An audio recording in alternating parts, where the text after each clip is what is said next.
Hi folks, today I want to read you something from my brand new book, The Kind of Friend You Need. Now I grew up in the 60s and 70s in one of the largest urban communes that ever happened in North America, so I have an unusual perspective on a lot of outsider ideas, leftist and libertarian, that almost everyone thinks are theoretical, mostly a matter of opinion. But many revealing real-world social experiments have already been run, sometimes at great cost to the humans involved. I've seen some stuff. Sadly, some of the sweet revolutionary ideas which still motivate many today have already been proven unsound, unwise, and almost always problematic in practice, decades ago. Good intentions which do not actually produce the intended results. Aspiring toward these feel-good fails endlessly is well-meaning nostalgia, but also hope applied in technical ignorance, not doing the work it could. The great news on the other side is that core stuff that still sounds almost impossible to a lot of people, including a ton of basic, entirely practical sharing ideas, has been just as clearly proven to work reliably and benefit all involved. Being able to tell the difference between hoping for better and doing it is crucial. We know that our big social and economic rules are out of whack. Society needs to change course from our cynical, infinite consumerism and distraction path. We're accelerating toward a brick wall, and we can't binge watch our way out of this. To me, this means all the kindness, sharing, and especially the screwed up good intentions lessons which have been learned should be discussed a lot more often. We are going to need them, because Plan B, where we simply consume democracy by demanding the state solve our problems, will be less, not more, viable over time. Creating and sustaining good places to be and live is going to be our job again, as it was for most of human history. But this isn't as bleak as it might sound. With our involvement, there is room for far more character, distinctiveness, flexibility, and diversity of every sort in our local institutions. But new skills and plans will definitely be needed. Best for everyone if we start learning this social boat building before the deluge. Now, my book is not at all a history of a movement or its implosion. But this collection of funny short stories from a kid's perspective definitely does reflect the challenges of a youngster trying to understand the real world when everyone around him has one foot way outside it. Now some look at the horror stories of the worst a cult can become and wonder how anyone could ever risk entering even the sweetest looking commune. This early stage postcard holds some of those clues, natural charms and attractions. The inevitable downfall seeds of heedlessness are here too, but then it's really hard to write an honest story about anything without at least a nod in that direction. Now, special exemption for tricycles. When you're a very little kid, a lot of things that grown-ups do seem baffling. But even at the tender age of 4, I knew that this time something was really up. For one thing, there were so many of them down there, milling around like a city full of insects under a freshly turned stump. For another, for once, they weren't all babbling and talking over each other. That whole big group of adults was using the same voice. I had a great view of the scene from my big 4th floor wooden porch at the back of the Victorian apartment building where I lived. I didn't even have to use a door to get out there. As soon as that roaring racket woke me up, I just crawled right through my bedroom window. The hard part was dragging a chair over to the railing and clambering up on it so I could see over. So many people, all working together on one huge project, not in stages, a few at a time for many months in a row, which itself achieved impressive enough results, but all at once on the same day, hundreds of them. There were huge roiling towers of concrete dust, saws and sledgehammers hard at work, wheelbarrows being filled with broken bricks, 4- and 5-foot fence splinters, of rotted weather-grade wood and weird cakey globs of shattered asphalt, bigger than a trike's front wheel. Fences were coming down, driveways were being torn up. The great big garage, 8 cars wide, was being attacked as if it were the battlements of a medieval city under siege. That vast garage was the strategic key, the main structure, the thing which made all of that space into mere utility zoning. Nothing but a place to put a car. And the building fought hard for its survival. I don't know how old it really was, but to me it seemed ancient. And I am sure that it was the tough bit of the job, because no other wall or fence or chunk of knee-skinning concrete held up nearly as long. Every other outpost fell into the onslaught of a small team, but this one needed everybody to help. There were huge pickaxes and sledgehammers, chunky 6x6 timbers for use as battering rams. There was even a caller, like the man with a drum on a Roman ship, to coordinate all the oar slaves' effort into one smooth pull. Again and again, in the silence between the earth-shake flam of all those swinging tools and aching arms, he called, "The wall says no!" And the multitude swung for victory. Yes! Now, there are things about my childhood that are different from almost everyone I know. But there are also things that, though weird, were pretty normal back then for many. Sometimes I'm not even sure which are which. One of the best abnormal things is that I grew up with my own park just outside my back door. Not mine only. All the other kids and adults from the communal houses which enclosed it, in the middle of an otherwise unremarkable city block, also used it. But for all that, the space was not only right there, but was for our gang only. If I'd left something at the public park a block away, I would have expected it to be gone the next day. But if I left something in our yard, big and sometimes crowded as it was, I knew it would still be there. It was a big, safe zone, even if by today's standards it was nowhere near to being child-proofed. Hence the horrible cautions and my long-lasting morbid fear of tetanus. The yard wasn't just one open plain of rolled flat grass or anything boring like that. It was actually so big and diverse that for us kids, it had provinces. The big tarmac behind the apartments was for bikes and basketball. One hoop was enough. We made up our own wild card rules. It wasn't really that huge a space to ride, and as we kids grew up and all got proper two-wheelers with 3 speeds and back pedal brakes, the tarmac shrank to a mere staging and assembly point for our urban bike voyages. But early on, when the two-wheelers around were really four-wheelers, thanks to the ubiquitous training wheels, and the big-ass tricycles were still king, that tarmac was so busy it would often resemble a rush-hour traffic jam. There was surprisingly little possessiveness for our gang. We all rode each other's kiddie bikes around without asking, and never gave each other trouble about it, but there were certain ground rules to keep things civilized. If you were doing circuits around and around the pad, you'd go counterclockwise, from the hoop, past the bike shed, down the driveway, up to the fence which divided it from the street, back along the edge of the big green, then up to the elms. If you took a trike, however, particularly the big orange tube steel one, with a long bench seat along the back, you were absolutely and firmly obligated to be a taxi. Any kid who wanted a ride could flag you down, then either standing on the bench for that one superbike, sitting on the bench for that one superbike, or standing on the footrests over the back axle and holding onto your shoulders, they would direct you to where they wanted to be dropped off, and you would head off at top speed. Taxis had special status. With a passenger on board, you could ignore the flow of traffic in order to deliver them more directly. You could also bike across the lawn sections to the far concrete apron on occasion without getting yelled at by the sunbathing contingent of grumpy adults without kids.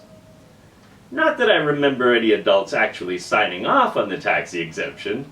Still, those limited violations were a big improvement over the previous bicycles everywhere free-for-all which preceded it, and had, it must be admitted, been pretty hard on the grass. That big central lawn was probably the most adults-only part of the whole yard. But even then, we'd still use it for playing Red Rover and What Time Is It, Mr. Wolf? And the home free zone for hide-and-seek was there too, in the most central open spot, where a single wooden telephone pole marked the edge of the big open lawn and the beginning of a more broken, part lawn, part garden section.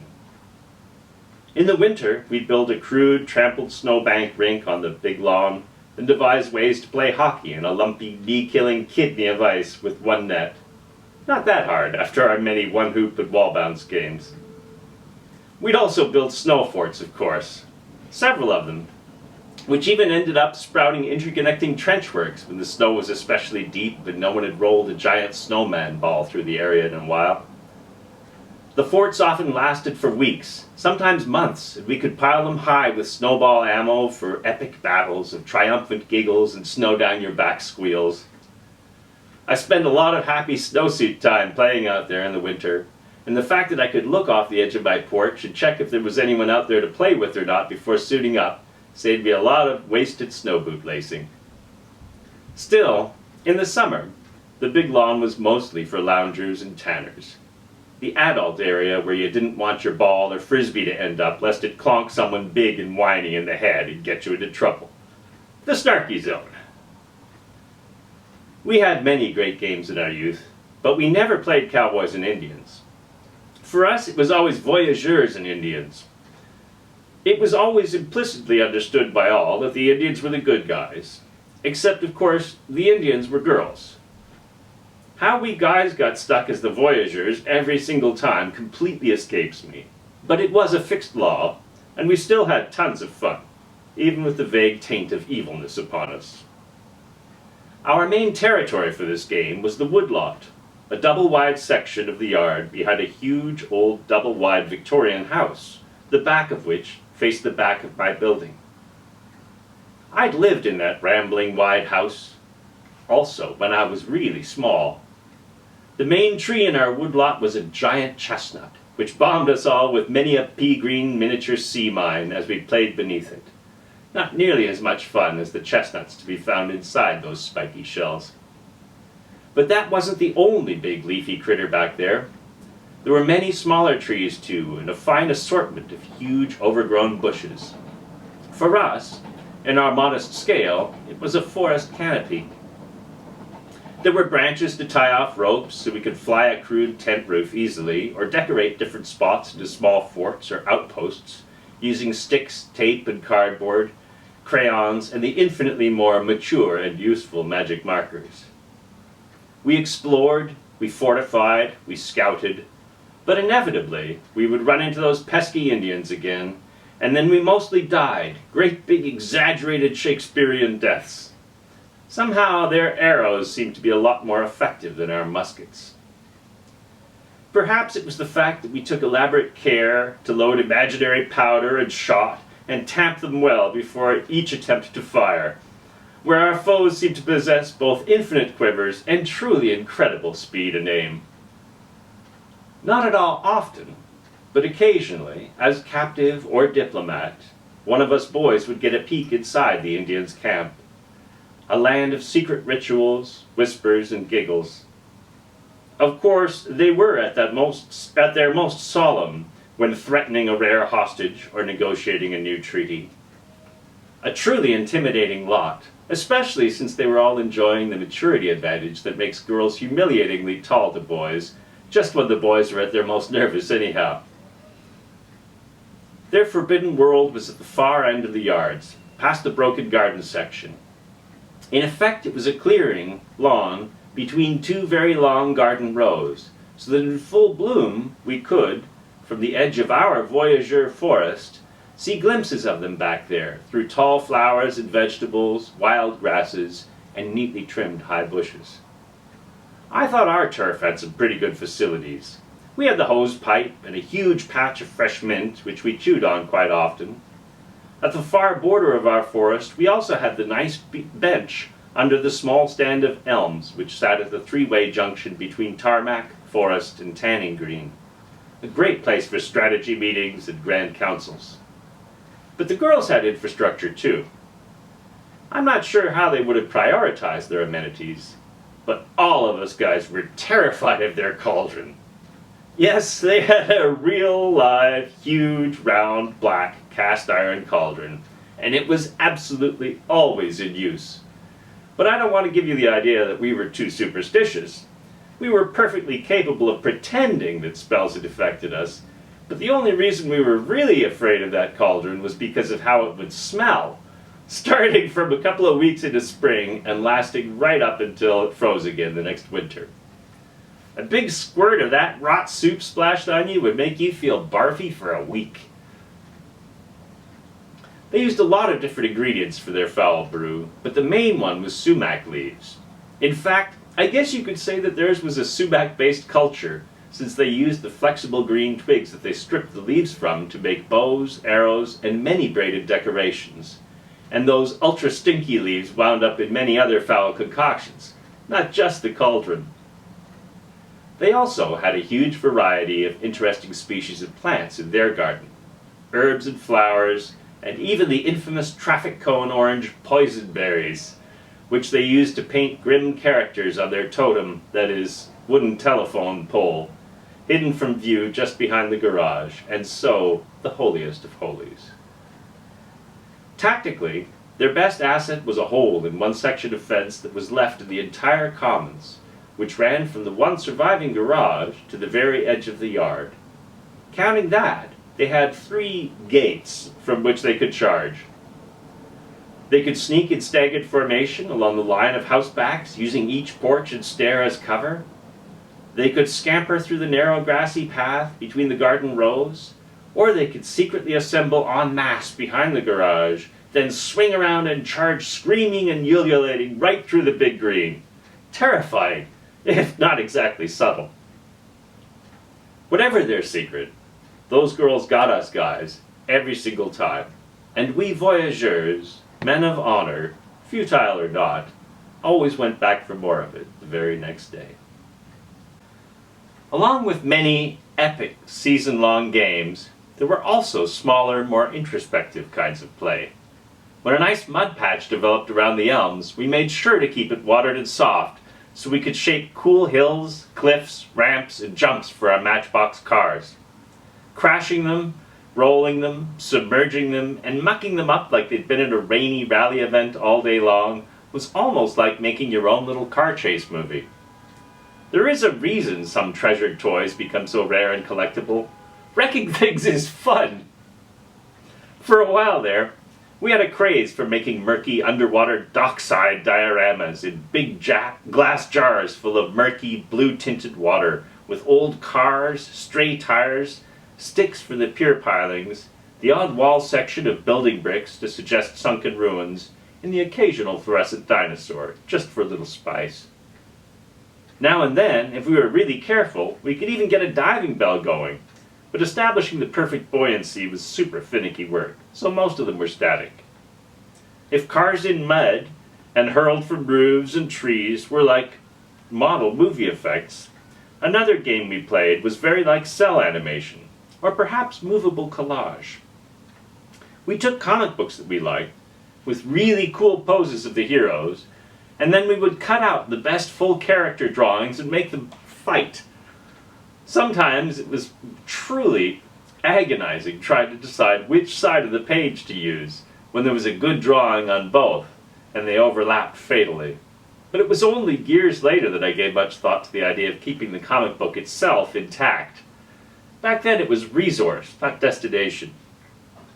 Wasteful, perhaps, but playing guys was really fun.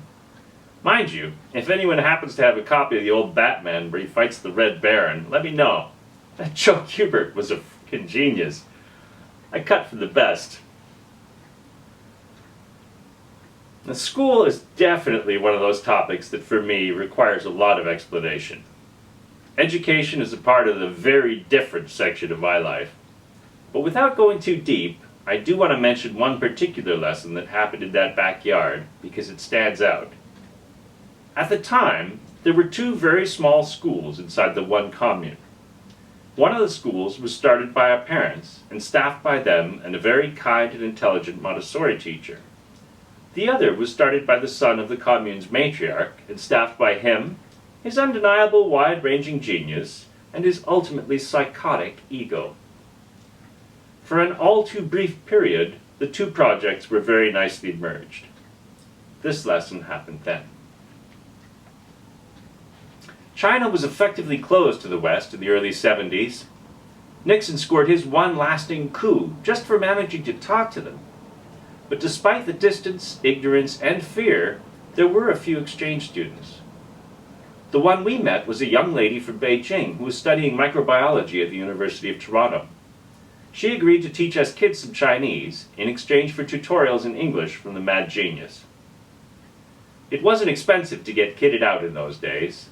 For $4 at the Sunhua bookstore, we each got a decorated, rigid cardboard box containing a little black ink stick with sharp gold Chinese characters on the side, a couple of brushes, and the classic inkstone, with a flat raised plane where you grind your ink stick in tight little circles and progressively darken the water on that surface into ink, and a sloping groove at one end for a water reservoir. It's still not expensive, and if you're feeling bored, writing or drawing with your usual pens and brushes, I highly recommend trying it. Not only because it's cool to make your own ink, but also because that brush, when wetted, held, and used correctly, can do incredible things, far beyond any pen's and most other brushes' capability. From razor sharpness to fat black bob and back with perfect control of the variation, given enough practice. Still the ultimate inking tool, despite thousands of years of upstart technologies competing, each sure they would sweep it aside with flash, then falling to the centuries. This particular lesson was outdoors on the tanning lawn, with a dozen identical low-down Neolat work tables scattered over the soft, uncut lawn, and big sheets of newsprint stacked in front of each of us for us to practice our brushwork characters. We worked on numbers and simple words for a little while, as she went from table to table making gentle comments in a voice so soft it was almost inaudible. Then we all took a break, so she could teach us some songs that Chinese kids our age like to sing. I could still do a little ditty about a rabbit sailing the crescent moon as a boat with a tree for a mast, and something else a lot shorter and sillier about a frog, though I fear I've mangled both in memory badly enough to be quite laughable to anyone fluent in Mandarin. Her voice was lovely. Only when singing did she open up all the way. She broke each of the words into parts for us, and we worked on the trickier sounds especially hard. The newness, her lovely kindness, and the summer light and puffy breeze of that day added up to one of the finest single days of education I ever had in my life. Stuff changes. Maybe it was one too many taxi rides across the tanning zone, or perhaps an even simpler vendetta. A happy childish shriek on an early morning when someone wanted to sleep in late.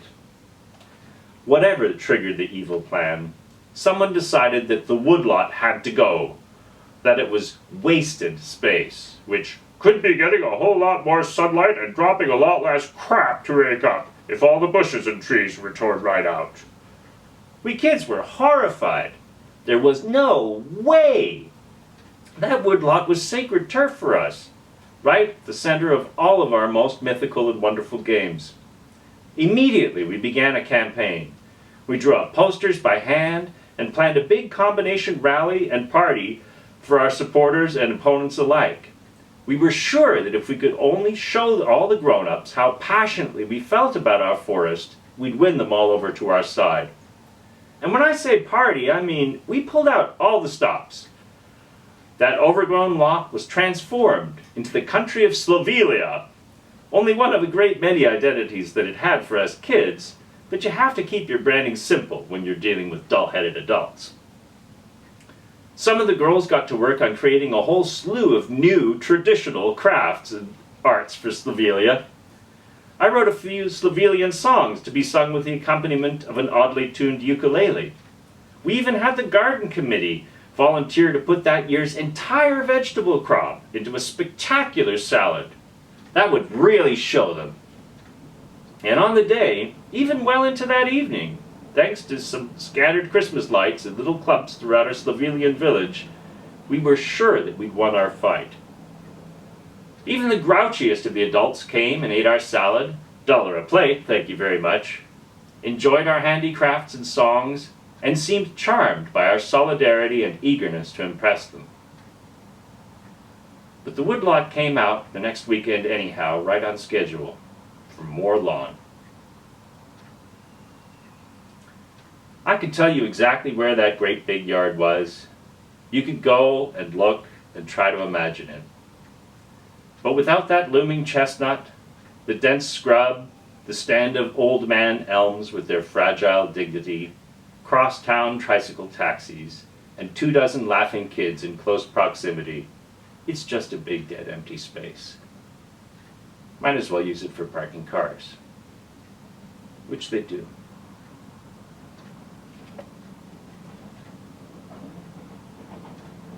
Thanks, folks. See you soon.